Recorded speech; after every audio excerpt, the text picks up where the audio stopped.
Calgary Stampede. She might be hungry, and we might have some pizza left over for her. First of all, though, Astokomii, good morning. Congratulations, and thanks for joining us this morning. Thank you. I'm very happy to be here. So congratulations. First of all, let's address the name change. It's gone from Indian Princess to First Nations Princess. Are you pleased by that? Definitely. Yeah. And was that you and your people who've kind of come together and said that we need to make a change with this? I believe it was a vote done. It's been sort of on their mind for the past couple years, but this year they finally did it. And Good. So I'm happy to be able to be the first First Nations princess. Tell us a little bit about your background. Where do you come from, and why did you want to get involved with this?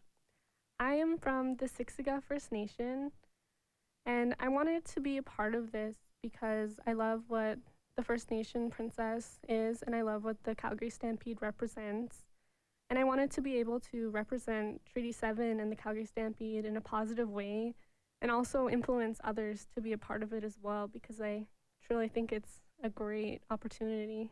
Do you hear from young girls who look up to people like you who are, becoming the princess and they aspire to have the same job at someday? Yes, definitely. I've had like a few questions already for some tips and stuff, so Good. I've been trying to help them out.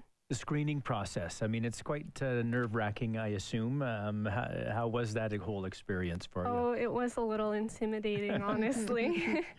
What happens in the process? So we did have to do a whole application. We had to write an essay about our Treaty 7 and Calgary Stampede knowledge. And then we had to have some other requirements as well. But the whole competition, I think, was the biggest part of it. You bet. How many ladies competing? There were 5 other girls. Okay. Yes. Congratulations again. So now it's like this is number 395 to go, because you're going to be very, very, very busy over the next year. Will you work? Will you go to school? Will you just take the year off to do this role?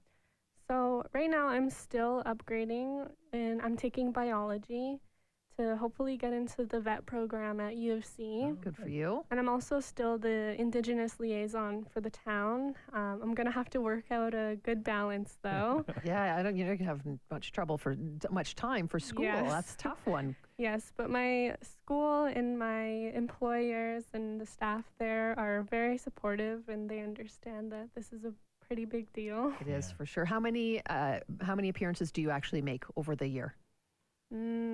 It's in the hundreds, isn't it? Yes. Yes, hundreds. Holy. What do you think is, do you hope to gain the most from it yourself from this next year coming up? I hope to make a lot of friends and connections with a lot of people, and I just want to be able to educate the non-Indigenous people, but as well as the Indigenous people. I know there's still some people out there that are Indigenous who feel they don't have people in their lives or the resources to educate them on Indigenous culture, but I want to help them know that there are people and resources out there willing to help them. Open some doors. Yep. Yes. Well, good luck. You're going to be very busy. You can have a piece of pizza if you want, if you're hungry here. You're going to need it. But I'm sure we'll chat with you again, but have a great year. Yes, thank you. Astokomii Smith, 2019 Calgary Stampede First Nations Princess.